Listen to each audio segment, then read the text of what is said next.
right, hey you guys, today we're going to be talking about the Arab-Israeli conflict. And so we need to go through just the background kind of the conflict so that you can understand why there is a lot of conflict and trouble and unrest really in Israel.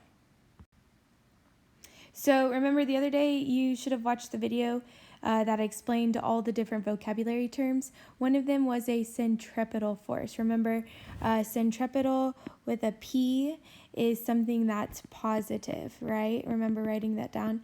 And so that's going to be something that unites people. So it's going to bring people and countries together, okay?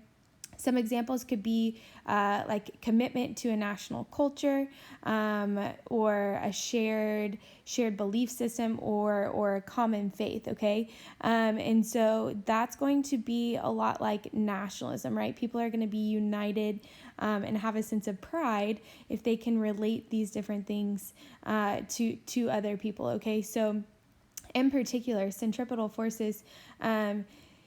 In this conflict is going to be like Israel.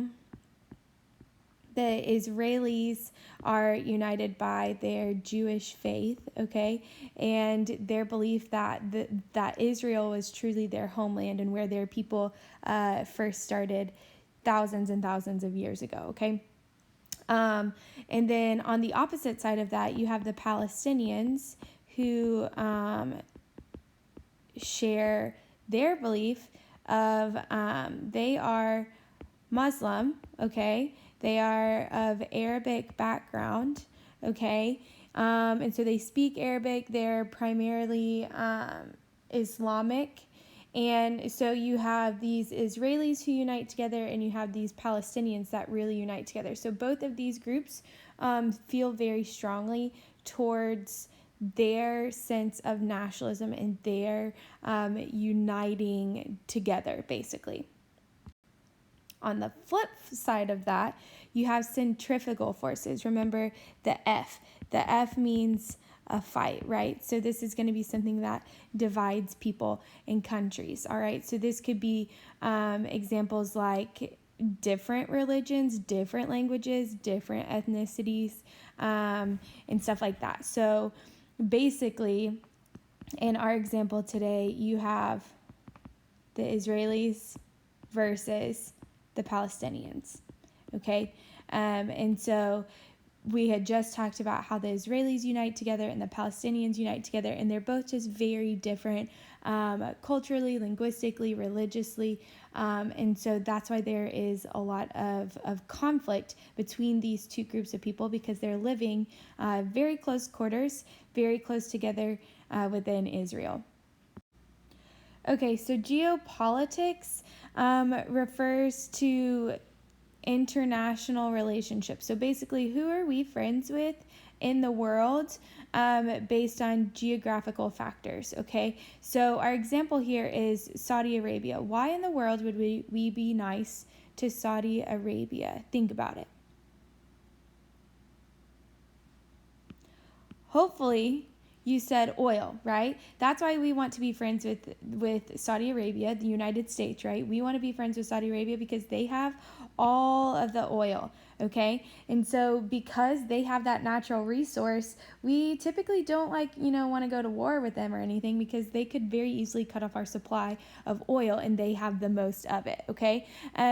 So that term geopolitics is thinking about relationships based on geographical factors. So when we specifically in our studies for this today, geopolitics is going to relate to the differences in the Israelis and the Palestinians, their belief on who owns the land, okay? Because both groups of people believe that they belong in the country of Israel today because their ancestors were there a long time ago, okay? And so a lot of this has to do with who owns the land based off of their religious beliefs as to who they believe owns the land, okay?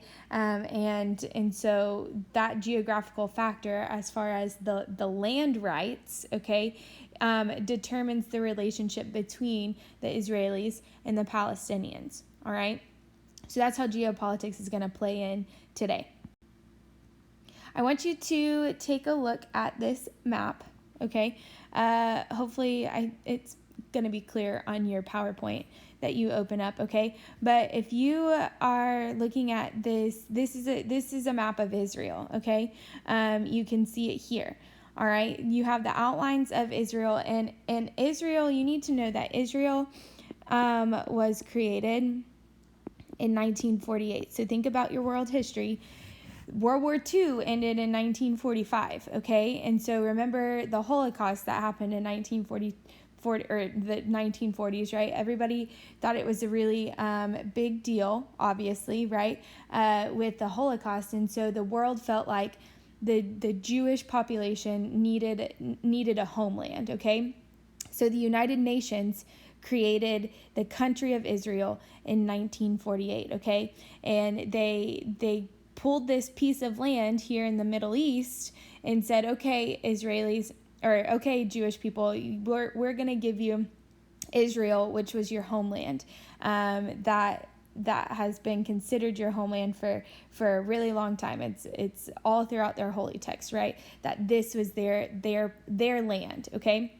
The problem is that while the Jewish people had been out of this area for a really long time, you have the Palestinians who had inhabited this land in the Middle East, okay, because all of these other countries are Islamic, right? They're all Muslim, okay? So you have these Palestinians who had started to inhabit this whole area of what is now Israel, okay? But when the UN came in and said, nope, we're going to make this land for a Jewish state, remember, country of Israel, that's when the conflict started to arise, because there were Palestinians who had lived there for generations, okay? And then you have the UN that's come in and said, well, we're just going to draw this line here of Israel, and this is supposed to be for the Jewish community, okay? So clearly that didn't set very well with the Palestinians who were already there, okay? So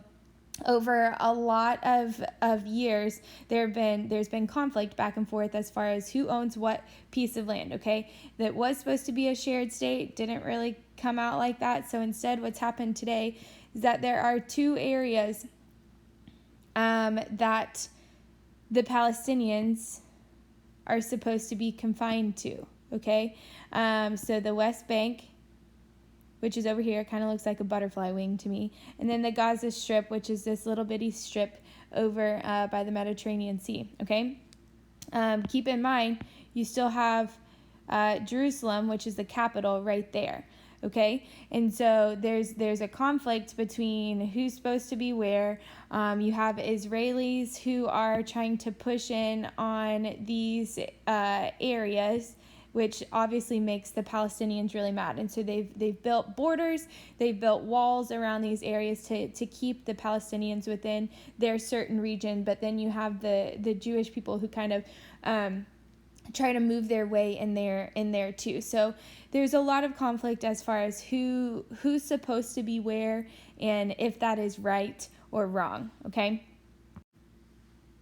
Okay, so taking a quicker look, or a closer look at Jerusalem in particular, this is the capital of Israel, okay? This is a very small town, or smaller town than you would think a capital would be, but Israel is small itself, okay? But Jerusalem in particular is very small, okay?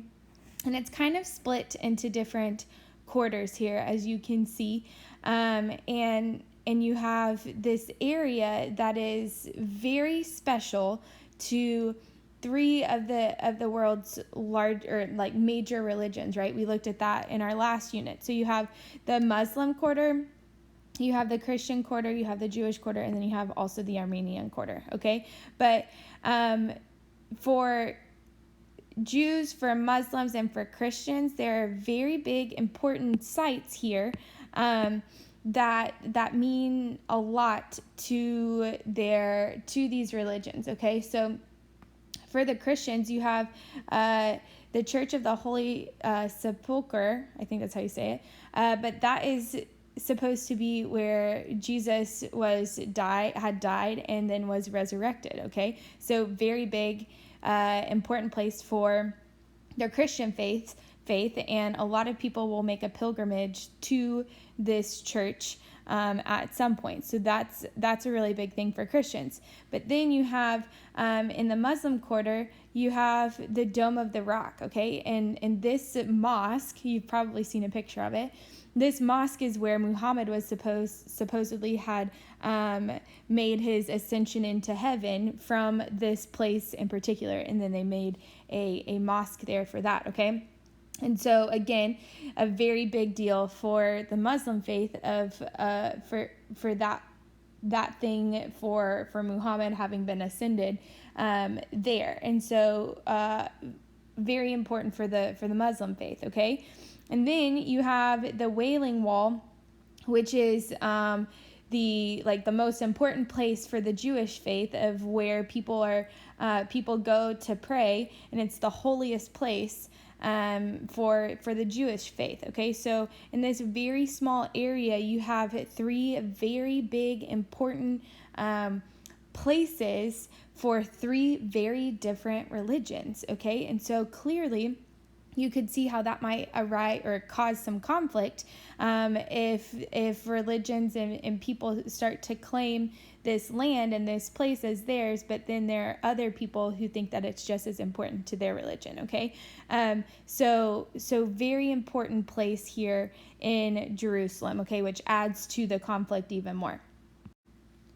All right, so what you're going to do over the next couple of days, or if you want to start it today, you can, but you're going to watch a couple of videos from this National Geographic documentary, okay? So if you click on this blue link here, you'll have to do it from the PowerPoint, not from my video, but click on this link and it's going to take you to the Nat Geo website, where you'll watch 4 8-minute videos, okay? And what you're going to need to do is record your thoughts on this stuff that's down here at the bottom, okay? So I want you to think about the Israeli perspective and the Palestinian perspective, okay? The videos do a really good job of showing you both sides. They talk to Israelis and they talk to Palestinians, and you really get to see both opinions on this conflict. And so it's really cool to see what both sides of this argument think about, okay?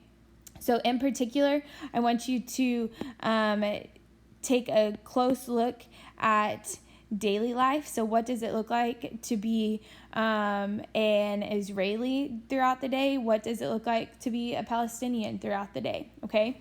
And then I want you to listen about what they say about their land rights. How do the Israelis view them being there in Israel? Okay.